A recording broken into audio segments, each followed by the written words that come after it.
नमस्कार मंडळी, मराठी बातमी यूट्यूब चॅनलवर तुमचं पुन्हा एकदा खूप खूप स्वागत आहे. धनंजय मुंडे यांच्या राजीनाम्याची मागणी तुर्तास तरी थांबल्याचं दिसत आहे. कारण जे पक्षाचे अध्यक्ष आहेत अजित पवार यांनी त्यांना कोर कमिटीमध्ये स्थान दिलेलं आहे. त्यामुळे तुर्तास तरी धनंजय मुंडे यांचा राजीनामा होणार नाही असं संकेत जे आहेत ते दिसत असल्याचंही आपल्याला कालच्या बातम्यावरून कळालेलं आहेच.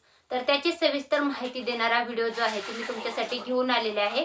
तर गेल्या काही काळापासून जे धनंजय मुंडे सतत काही ना काही मुद्द्यावरनं चर्चेत राहिलेले आहेत. मागच्या 2 महिन्यापूर्वी बीडच्या सरपंच संतोष देशमुख हत्या प्रकरणानंतर त्या संतोष देशमुख यांच्या हत्येचे मारेकरी जे होते विष्णू चाटेचे साथीदार आहेत आणि विष्णू चाटे हा वाल्मिक कराडचा जवळचा व्यक्ती आहे आणि वाल्मिक कराड हा धनंजय मुंडेचा राईट हँड आणि खास असल्याचं सांगितलं जात होतं. त्यामुळे संतोष देशमुखच्या हत्या प्रकरणामध्ये तपासामध्ये पारदर्शकता यावी यासाठी सर्वांकडनं धनंजय मुंडे यांच्या राजीनाम्याची मागणी होत होती. परंतु सर्व आरोपी जेलमध्ये आहेत. या प्रकरणाचा तपास जो आहे CID आणि SIT मार्फत सुरू आहे. त्यातच धनंजय मुंडे यांच्या राजीनाम्याची मागणी सत्ताधारी तसेच विरोधक यांनी केली होती. तर वाल्मिक कराडमुळे धनंजय मुंडेच्या राजीनाम्याची मागणी होत राहिली. अंजली दमाने असो, अंबादास दानवे असो, जितेंद्र आव्हाड असो, संदीप क्षीरसागर असो यांनी मुंडेच्या राजीनाम्याची मागणी केली परंतु पक्षाने मुंडेचा राजीनामा घेतला नाही. मुंडेवर पीक विमा घोटाळा, नॅनो युरिया खरेदीतील भ्रष्टाचार, राखेचे कॉन्ट्रॅक्ट तसेच पत्नी करुणा मुंडे यांच्या प्रकरणामुळे धनंजय मुंडे जे होते तर ते सतत अडचणीत सापडत होते आणि यातच पक्षाने 14 फेब्रुवारीला धनंजय मुंडे यांना कोर कमिटीमध्ये स्थान दिलेलं आहे. तर त्या कोर कमिटीमध्ये अजित पवार असणार आहेत.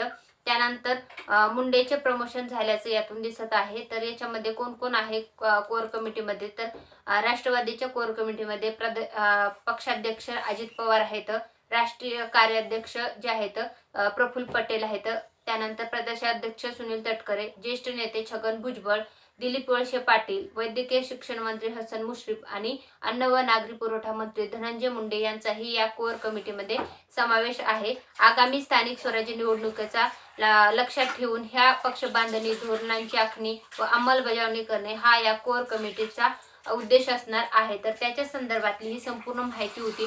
तर कोर कमिटीमध्ये धनंजय मुंडे यांना स्थान दिल्यामुळे धनंजय मुंडेचा राजीनामा तुर्तास तरी होणार नाही असं आपल्याला दिसत आहे. तर ही होती राष्ट्रवादी काँग्रेस पक्षाची जी कोर कमिटीमध्ये धनंजय मुंडे यांना स्थान दिलेलं आहे त्याच्या संदर्भातली सविस्तर माहिती असणारी बातमीचा व्हिडिओ. तर हा व्हिडिओमध्ये तुमचं काही मत असेल काय किंवा तुमच्याकडे टिप्पणी असेल तर कमेंटमध्ये नक्की नोंदवा. व्हिडिओ आवडला असेल व्हिडिओ नक्की लाईक करा आणि तुम्हाला काय वाटतं याच्यावर तुमचं मत नक्की नोंदवा. धन्यवाद.